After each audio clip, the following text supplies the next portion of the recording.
नमस्कार, स्वागत है आप सभी का। आप देख रहे हैं सुबह 9 बजे। मैं हूं प्रीति। शुरुआत हेडलाइंस के साथ। जम्मू में रात से सीमा चौकी और रिहायशी इलाकों में पाकिस्तान की तरफ से गोलीबारी, 3 लोग घायल। बीएसएफ ने किया घुसपैठ की कोशिश को नाकाम।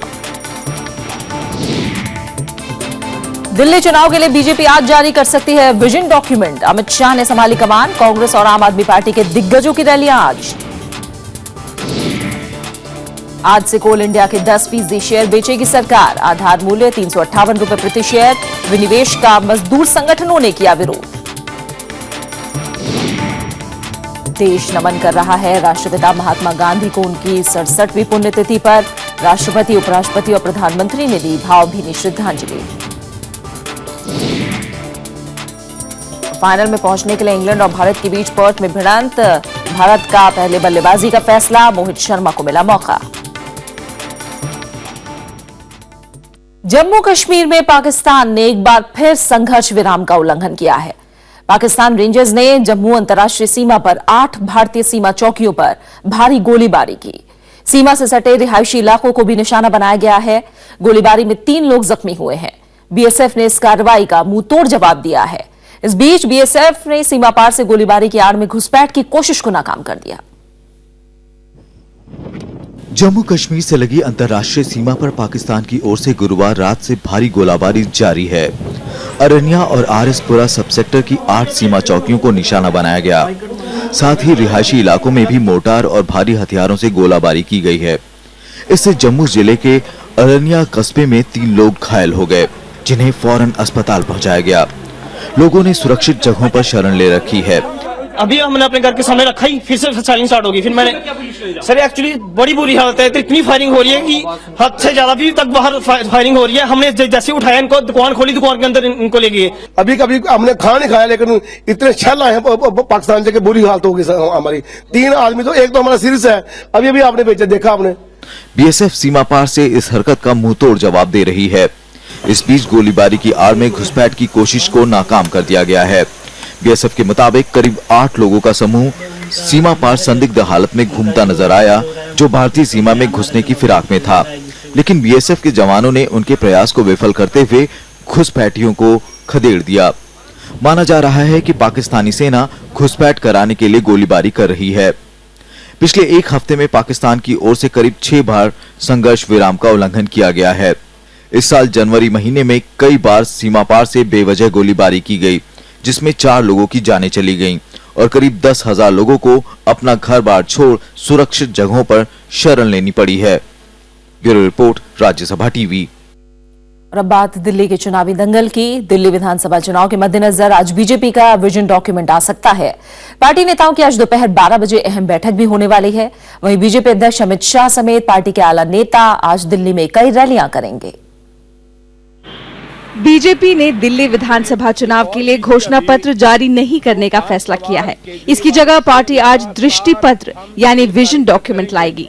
संभावना है कि प्रधानमंत्री नरेंद्र मोदी और बीजेपी की मुख्यमंत्री पद की उम्मीदवार किरण बेदी इसे जारी करेंगे। दृष्टि पत्र के जरिए पार्टी दिल्ली में अपनी प्राथमिकताओं का जिक्र करेगी। खबरें ये भी हैं कि दिल्ली को पूर्ण राज्य का दर्जा दिए जाने के चुनावी वादे को लेकर पार्टी के भीतर सहमति नहीं बन पा रही थी, इसलिए घोषणा पत्र के बजाय विजन डॉक्यूमेंट लाया जा रहा है।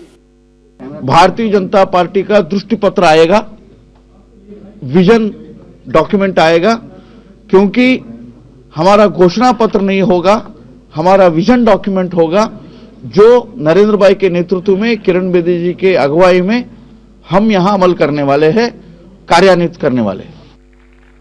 इस बीच गुरुवार को एक अहम रणनीतिक बदलाव के तहत बीजेपी अध्यक्ष अमित शाह ने पार्टी के प्रचार की कमान खुद संभालने का फैसला किया है। गौरतलब है कि इससे पहले प्रदेश बीजेपी अध्यक्ष सतीश उपाध्याय प्रचार की जिम्मेदारी संभाल रहे थे। सूत्रों के मुताबिक बीजेपी अध्यक्ष अमित शाह ने प्रदेश नेताओं को प्रचार में तेजी लाने की हिदायत दी है। Bureau report, Rajya Sabha TV.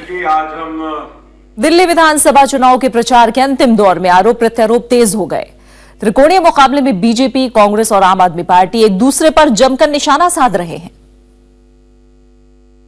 Delhi विधानसभा की सियासी जमीन पर प्रचार चरम पर है।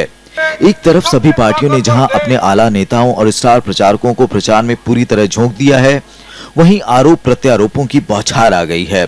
प्रचार में कांग्रेस ने भी आक्रामक रुख अख्तियार कर लिया है। गुरुवार को कांग्रेस उपाध्यक्ष राहुल गांधी ने धरने प्रदर्शन को लेकर आम आदमी पार्टी पर निशाना साधा तो बीजेपी पर सांप्रदायिकता फैलाने का आरोप लगाया। जहां भी चुनाव होता है वहां बीजेपी के लोग दंगा शुरू करते हैं। उत्तर प्रदेश में, जम्मू कश्मीर में, महाराष्ट्र में, दिल्ली में, जहां भी चुनाव होता है दंगा शुरू होता है। इससे पहले बीजेपी और आम आदमी पार्टी ने एक दूसरे पर अवसरवाद के मुद्दे को उछालकर दिल्ली की सियासत को गरमा दिया था। वहीं दोनों पार्टियां 15 साल के कार्यकाल को लेकर कांग्रेस की जमकर आलोचना कर रही हैं। बेवकूफ बना रहे हैं जनता को जनाव के पहले। ये बीजेपी वालों की प्लानिंग है। दिल्ली में 1 साल में सारी झुग्गियां तोड़ देंगे। इनकी नजर आपकी जमीन के ऊपर है। जिस जमीन पे झुग्गियां हैं, ये जमीन इनको कुछ अमीर लोगों को देनी है, आपकी झुग्गियां कर देंगे साफ। गोबेल्स के बाद कोई झूठ बोलने वाला इस पृथ्वी के ऊपर पैदा हुआ है, वो अरविंद केजरीवाल है। चूंकि अब प्रचार के लिए सभी पार्टियों के पास बेहद कम दिन बचे हैं, ऐसी सूरत में प्रचार से बुनियादी मुद्दों का अचानक गुम हो जाना जनता को कितना रास आएगा, ये नतीजे ही बताएंगे। Bureau report, Rajya Sabha TV. और आम आदमी पार्टी के नेता अरविंद केजरीवाल का घेराव करने के लिए बीजेपी हर रोज सवालों की बौछार करेगी। ऐलान के पहले ही दिन बीजेपी ने 5 सवाल पूछे हैं, जिसमें कांग्रेस का समर्थन लेने से लेकर बिजनेस क्लास में हवाई सफर तक का जवाब मांगा गया है। हालांकि आम आदमी पार्टी ने इसे बीजेपी की हताशा करार दिया है। बीजेपी के प्रचार अभियान से साफ लग रहा है कि वो अपनी टक्कर आम आदमी पार्टी से ही मानकर चल रही है। 2 दिनों से कद्दावर नेताओं के मंथन के बाद पार्टी ने आम आदमी पार्टी को निशाने पर लिया है। 5 तारीख तक बीजेपी रोजाना अपने प्रचार में जनता के सामने ये सवाल रखेगी। इनमें कांग्रेस के सहयोग से सरकार बनाने से लेकर केजरीवाल ने जो Z श्रेणी की सुरक्षा ली, उसको उछाला जाएगा। साथ ही कांग्रेस के प्रति नरमी बरतने और VIP तौर तरीकों पर भी सवाल है। भारतीय जनता पार्टी अरविंद केजरीवाल साहब से प्रत्येक दिन 5 सवालों का उत्तर चाहेगी, ताकि दिल्ली की जनता को पूरी सच्चाई, उनके मन में क्या है, उनकी सोच क्या है, उसके बारे में जानकारी मिल सके। हालांकि आम आदमी पार्टी ने इसे बीजेपी की छटपटाहट करार दिया है। पार्टी के मुताबिक बीजेपी अपने वायदे करने के बदले आम आदमी पार्टी पर सवाल उठा रही है, जबकि उनकी पार्टी जनता को ये बता रही है कि सत्ता में आने पर वो क्या काम करेगी। आम आदमी पार्टी ने कहा कि बीजेपी एक तरफ बहस से भागती है और दूसरी तरफ पार्टी से सवाल भी पूछती है। हिंदी में कहते हैं ना, खोदा पहाड़ निकली चुहिया, और वो भी मरी हुई। मैं भी सोच रहा था प्रेस कॉन्फ्रेंस में पता नहीं क्या सवाल उठाने वाले हैं। बीजेपी वाले दोस्तों से इतना मेरा रिक्वेस्ट है कि थोड़ा कुछ तो नया लेके आए ना। देखिए, न्यूज में कुछ तो न्यू होना चाहिए। इतने पुराने और बासे सवाल उठा के कैसे वो करेंगे। बीजेपी जहां अब सीधे आम आदमी पार्टी पर चोट करने का इरादा जाहिर कर रही है, वहीं आम आदमी पार्टी का कहना है कि वो किसी भी मुद्दे पर खुली बहस के लिए तैयार है। अन्नू दीवान के साथ bureau report, Rajya Sabha TV. BJP और आम आदमी पार्टी सवाल और जवाब में उलझे हैं तो कांग्रेस वादों की झड़ी लगा रही है। गुरुवार को दिल्ली के शास्त्री पार्क में पहली रैली में उतरे कांग्रेस उपाध्यक्ष राहुल गांधी ने ठेका कर्मचारियों को स्थायी नौकरी दिलाने का वादा किया और आरोप लगाया कि आम आदमी पार्टी कांग्रेस को हराने के लिए मैदान में उतरी है। राहुल यही नहीं रुके और आरोप लगाया कि बीजेपी ने लोकसभा चुनाव के बाद से अब तक एक भी वादा पूरा नहीं किया। राहुल गांधी के मैदान में उतरने के बाद कांग्रेस का प्रचार अभियान तेज हो गया है। गुरुवार को दिल्ली के शास्त्री पार्क की रैली में राहुल गांधी ने केंद्र की एनडीए सरकार से काले धन की वापसी का हिसाब मांगा। राहुल ने आरोप लगाया कि बीजेपी को गरीबों की चिंता नहीं है। मोदी जी ने कहा था कि 15 लाख रुपए हर एक व्यक्ति के मैं बैंक अकाउंट में डालूंगा। काला धन है, करोड़ों रुपए हिंदुस्तान के बाहर पड़े हुए हैं, उसको मैं उठा के यहां वापस लाऊंगा। 15 लाख रुपए आपको मिले। राहुल गांधी ने कहा कि दिल्ली में कांग्रेस की सरकार बनने पर नौकरियों में ठेका प्रथा समाप्त की जाएगी और गरीबों को छत का अधिकार मिलेगा। राहुल ने आम आदमी पार्टी को भी जमकर निशाने पर लिया। जिंदगी में मैंने देखा पहली बार दिल्ली का चीफ मिनिस्टर केजरीवाल जी धरने में बैठे हुए। ऐसे सरकार नहीं चलती। कांग्रेस उपाध्यक्ष ने अमेरिका के साथ परमाणु करार के प्रावधानों पर भी आपत्ति जताई है। उन्होंने कहा कि परमाणु ऊर्जा संयंत्रों से किसी नुकसान की सूरत में अमेरिकन कंपनियों को भरपाई नहीं करने की सहूलियत मुहैया कराई गई है। सीलमपुर में चुनावी रैली को संबोधित करते हुए राहुल गांधी ने बीजेपी और आम आदमी पार्टी दोनों पर जमकर निशाना साधा। साथ ही अपने प्रत्याशियों के पक्ष में वोट की अपील करते हुए राहुल गांधी यूपीए सरकार के दौरान हुए विकास कार्यों को गिनवाना भी नहीं भूले। अब इसका कितना असर जनता पर पड़ता है, ये देखना काफी दिलचस्प होगा। कैमरामैन शिव कुमार के साथ रविंद्र सिंह चौरान, राज्यसभा टीवी। बात जम्मू कश्मीर की सियासी तस्वीर की करते हैं। जम्मू कश्मीर में जल्द ही नई सरकार का गठन हो सकता है। पीडीपी और बीजेपी ने इस बात के संकेत दिए हैं। गुरुवार को दोनों पार्टियों के वरिष्ठ नेताओं के बीच जम्मू में बैठक हुई। जम्मू कश्मीर में नई सरकार के गठन को लेकर चल रही कवायद अब अंजाम पर पहुंचती दिख रही है। जम्मू में गुरुवार को पीडीपी और बीजेपी के नेताओं के बीच बैठक के बाद पीडीपी प्रवक्ता नईम अख्तर ने कहा कि सरकार के गठन के लिए अब ज्यादा इंतजार नहीं करना पड़ेगा। बीजेपी ने भी ऐसे ही संकेत दिए हैं। We are in a process to form a stable government in Jammu and Kashmir. Definitely, I think the structured talks they are going to held within a short span of time. But as of now, we are concentrating on winning the seats, Rajya Sabha seats. इस बीच panthers party के अध्यक्ष भीम सिंह ने BJP PDP के गठबंधन को लेकर सवाल उठाया है। PDP does not enjoy confidence of the people of Jammu and Ladakh. BJP does not enjoy an iota of confidence of the people of Kashmir. So how could you form the government? Jammu Kashmir से 4 राज्यसभा सीटों पर 7 फरवरी को मतदान होना है। राज्यसभा चुनाव की वजह से पीडीपी और बीजेपी में गठबंधन के नए समीकरण बने हैं, तो वहीं कांग्रेस और नेशनल कॉन्फ्रेंस भी ये चुनाव मिलकर लड़ रहे हैं। Bureau report, Rajya Sabha TV. वहीं जनता परिवार की विलय से पहले दरार की अटकलों को राष्ट्रीय जनता दल के अध्यक्ष लालू प्रसाद यादव ने सिरे से खारिज कर दिया है। उन्होंने एकला चलो रे के बजाय एकता का नारा दोहराया। इससे पहले राजनीतिक हलकों में जनता परिवार के महागठबंधन को लेकर लालू और नीतीश में दरार की अटकलें लगाई जा रही थी। उधर जेडीयू अध्यक्ष शरद यादव ने भी जनता परिवार की एकता में दरार की खबरों का खंडन किया है। जनता दल परिवार की एकता के लिए कहीं भी कोई रुकावट नहीं है। हम एक होना चाहते हैं और एक हो रहे हैं। जनता परिवार की एकता के मामले में पक्का होना है। ये इसमें इधर उधर की थोड़ी बहुत दिक्कत होगी, लेकिन ये एकता होगी। विधायक बनने के बाद भी सरकारी ठेके लेने वाले उत्तर प्रदेश के 2 विधायकों की सदस्यता रद्द कर दी गई है। लोकायुक्त की सिफारिश पर राज्यपाल ने बीजेपी विधायक बजरंग बहादुर सिंह और बीएसपी के उमाशंकर सिंह के खिलाफ ये कार्रवाई की है। विधायक बनने के करीब 3 साल बाद दोनों पर यह कार्रवाई की गई है। उत्तर प्रदेश लोकायुक्त एनके मेहरोत्रा की सिफारिश पर भ्रष्टाचार के मामले में 2 विधायकों पर कड़ी कार्रवाई की गई है। लोकायुक्त जांच में सामने आया था कि विधानसभा चुनाव के लिए चुने जाने के बाद भी बजरंग बहादुर सिंह और उमा शंकर सिंह ठेकेदारी कर रहे थे। मैंने जब ये जांच में ये पाया कि विधायक ठेके ले रहे हैं, तो मैंने सारे यूपी की खबर मांगी थी। उसमें बजरंग बहादुर सिंह का भी नाम आ गया था। तो मैंने गवर्नर साहब को रेफरेंस कराया था मुख्यमंत्री से कि ये डिस्क्वालिफिकेशन है, ये लोग विधानसभा के सदस्य नहीं रह सकते। लोकायुक्त की सिफारिश पर राज्यपाल राम नाईक ने चुनाव आयोग से रिपोर्ट मांगी थी। रिपोर्ट मिलने के बाद राज्यपाल ने दोनों आरोपी विधायकों को अपना पक्ष रखने का मौका दिया था। इसके बाद इस पर कानूनी राय भी ली गई। ये सदस्यता डिस्क्वालिफिकेशन करने की जो है निर्णय जो होता है, वो भारत के निर्वाचन आयोग से परामर्श करने के बाद होता है। उन्होंने परामर्श मांगा, भारत सरकार के निर्वाचन आयोग ने मेरे मत की पुष्टि कर दी, जिस पर आज राज्यपाल जी ने अपना जजमेंट दिया है। बजरंग बहादुर सिंह महाराजगंज की फरेंदा और उमा शंकर सिंह बलिया जिले की रसरा विधानसभा सीट से चुने गए थे। उमा शंकर सिंह ने साल 2012 में विधायक चुने जाने के बाद भी ये काम जारी रखा, जबकि बजरंग बहादुर ने 15 अक्टूबर 2012 को लोक निर्माण विभाग में ठेका लिया था। Bureau report, Rajya Sabha TV.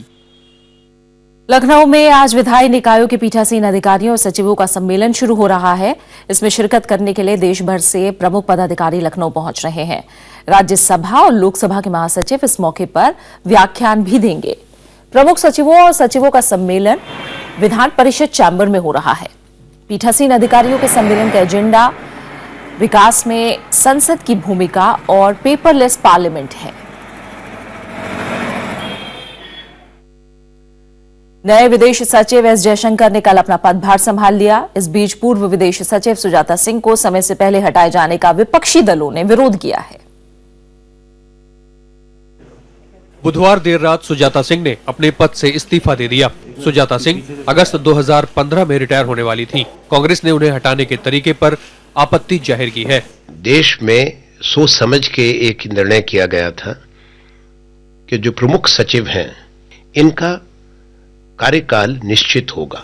NDA सरकार के सत्ता संभालने के बाद विदेश मंत्रालय में ये बड़ा बदलाव है। बीजेपी ने कांग्रेस के ऐतराज पर कहा है कि ये सरकार का अधिकार क्षेत्र है। पुरानी सरकारें भी ऐसे बदलाव करती रही हैं।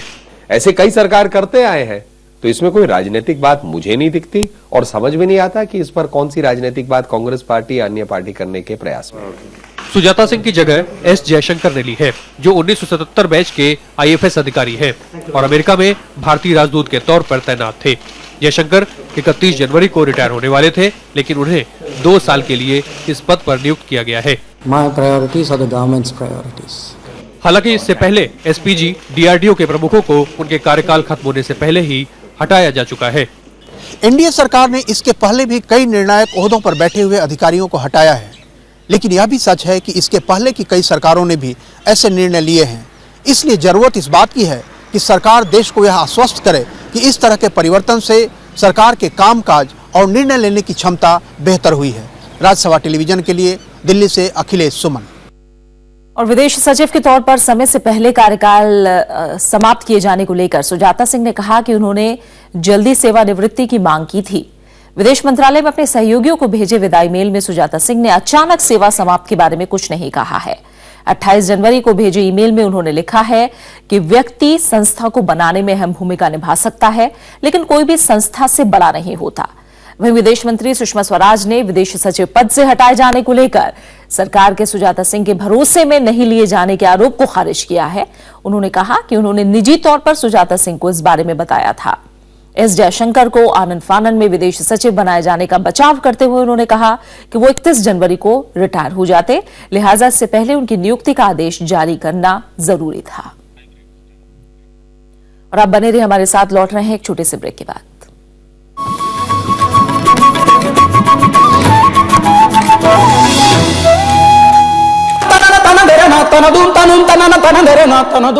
आवाज में रूहानियत,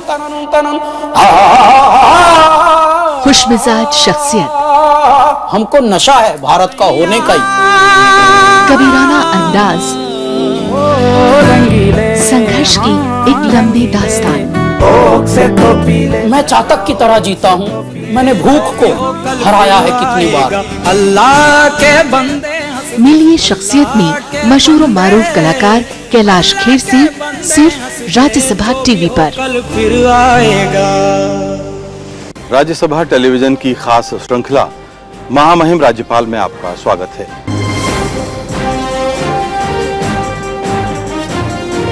स्वैच्छिक क्षेत्र है, ये लोकतंत्र का 5वां स्तंभ है।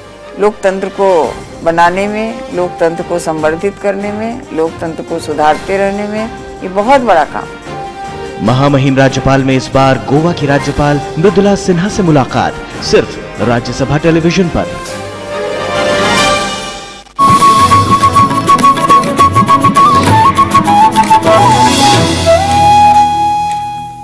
सरकार की कोशिशों के बावजूद स्वाइन फ्लू से मरने वालों की तादाद लगातार बढ़ती जा रही है।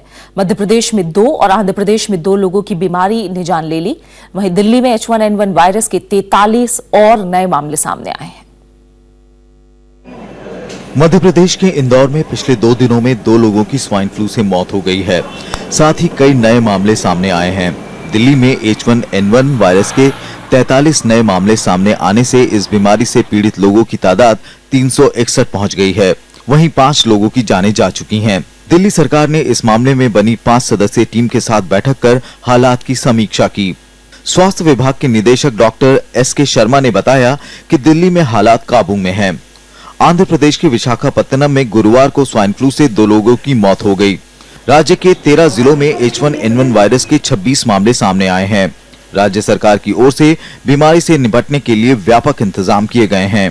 In Andhra Pradesh, the viral disease, swine flu, is extended all over the 13 districts in Andhra Pradesh, out of which 49 cases were reported, in which 26 cases are positive and 2 deaths occurred. Andhra Pradesh का पड़ोसी राज्य तेलंगाना इस बीमारी की चपेट में भी है। इस साल यहां अब तक 21 लोगों की मौत हो चुकी है, लेकिन राजस्थान पर इस बीमारी का सबसे ज्यादा असर पड़ा है, जहां 29 लोग अब तक इस बीमारी से जान गंवा बैठे हैं। Bureau report, Rajya Sabha TV.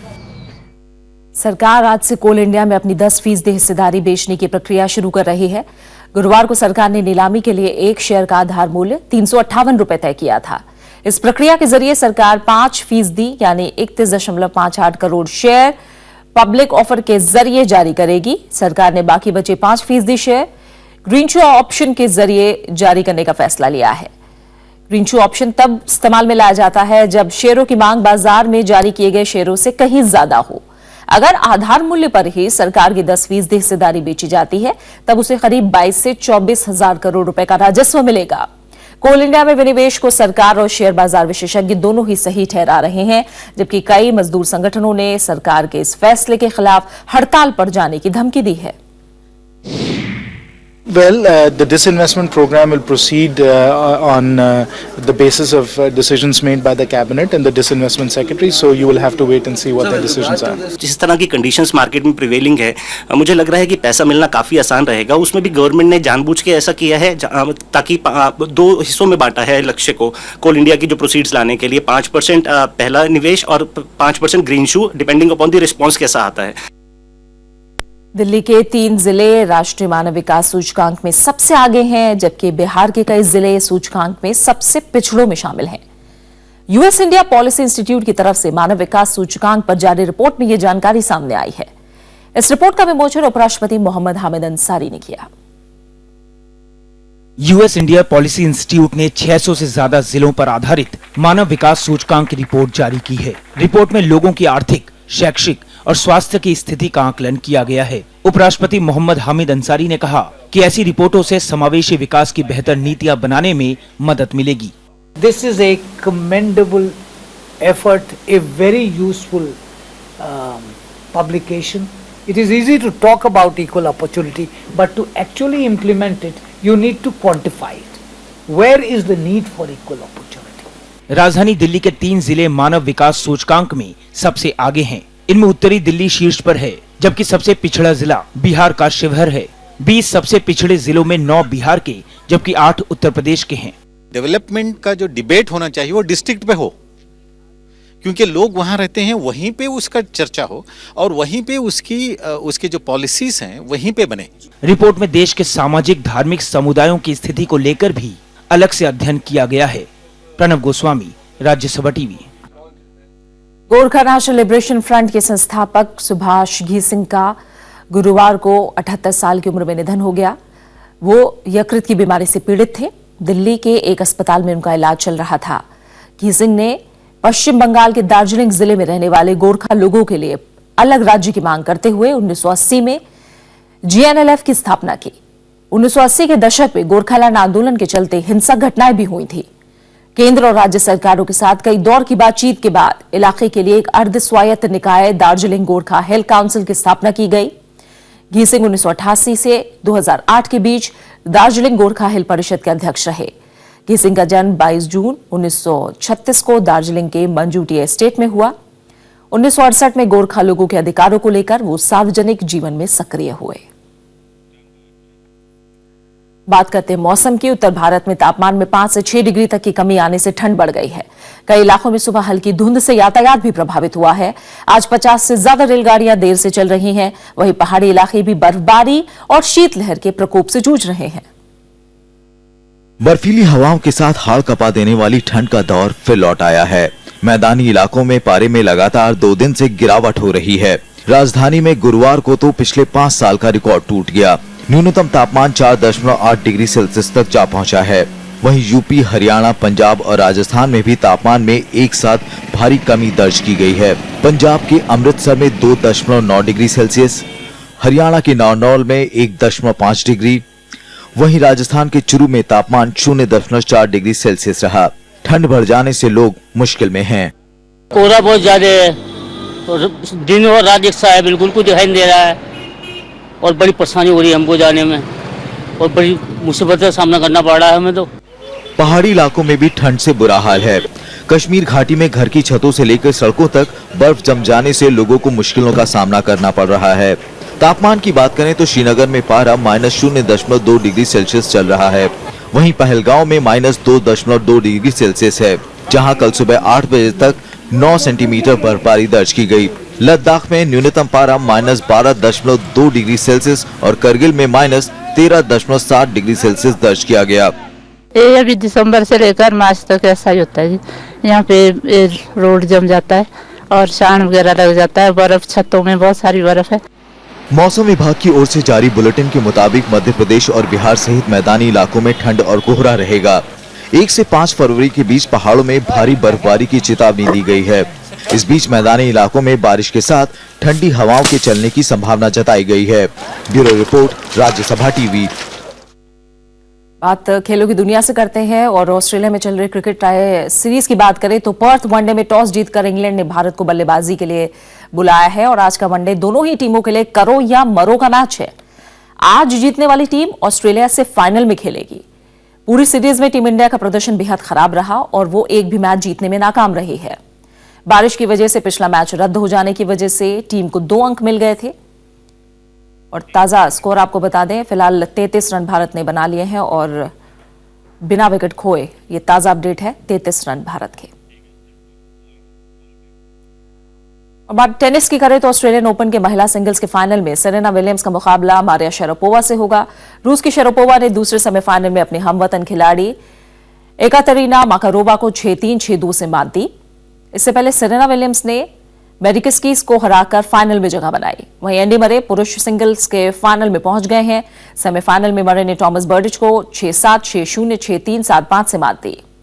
Final में उनका मुकाबला नोवाक जोकोविच या स्टेनिस्लास वावरिंका में से किसी एक से होगा।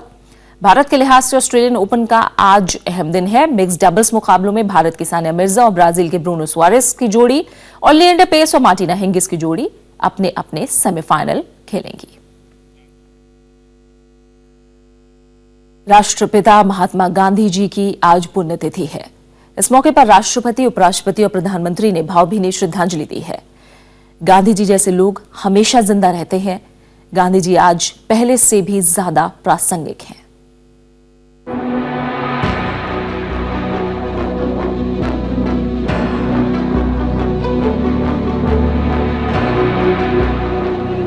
नमस्कार। 30 जनवरी 1948 की शाम।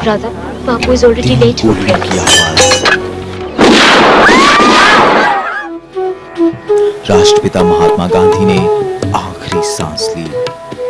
लगा कि हिंसा ने अहिंसा पर जीत हासिल कर ली, लेकिन हिंसा की ये कोशिश अब तक नाकाम रही है और ये श्रेय भी जाता है तो महात्मा गांधी को। स्वतंत्रता संग्राम में महात्मा गांधी की भूमिका तो बस उनकी जीवन गाथा का एक पड़ाव है, जिस पर आकर दुनिया ने सत्याग्रह जैसा शब्द सुना और जब इसकी सफलता देखी तो उसे विश्वास नहीं हुआ। उनका यही मंत्र मार्टिन लूथर किंग जूनियर और नेल्सन मंडेला ने अपनाया और अपने मकसद में कामयाबी हासिल की। आज भी दुनिया उन्हें बेहद प्रासंगिक मानती है। गांधी जी का जीवन अपने आप में एक विचारधारा है। समान अधिकार, भेदभाव से रहित समाज, आर्थिक स्वतंत्रता, वैचारिक मतभेद को मान्यता इसके अहम पहलू हैं। उन्होंने अपनी मिट्टी से जुड़े रहने और अपने आसपास की सफाई को उतनी ही अहमियत दी जितनी किसी भी बड़े विषय को दी जाती है।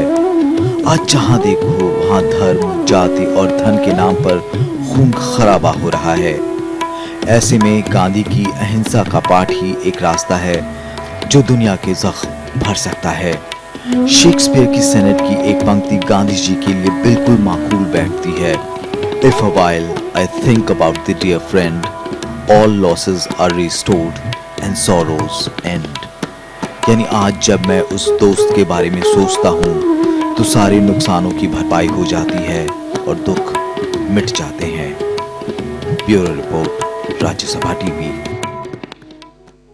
और अब आखिर में हेडलाइंस। जम्मू में रात से सीमा चौकियों और रिहायशी इलाकों में पाकिस्तान की तरफ से गोलीबारी, 3 लोग घायल, बीएसएफ ने किया घुसपैठ की कोशिश को नाकाम। दिल्ली चुनाव में बीजेपी आज जारी कर सकती है विजन डॉक्यूमेंट, अमित शाह ने संभाली कमान, कांग्रेस और आम आदमी पार्टी के दिग्गजों की रैली आज से कोल इंडिया के 10% शेयर बेचेगी सरकार, आधार मूल्य 358 रुपए प्रति शेयर, विनिवेश का मजदूर संगठनों ने किया विरोध। देश नमन कर रहा है राष्ट्रपिता महात्मा गांधी को उनकी 67वीं पुण्यतिथि पर, राष्ट्रपति, उपराष्ट्रपति और प्रधानमंत्री ने दी भावभीनी श्रद्धांजलि। फाइनल में पहुंचने के लिए इंग्लैंड और भारत के बीच पर्थ में भिड़ंत, भारत की पहले बल्लेबाजी, मोहित शर्मा को मिला मौका।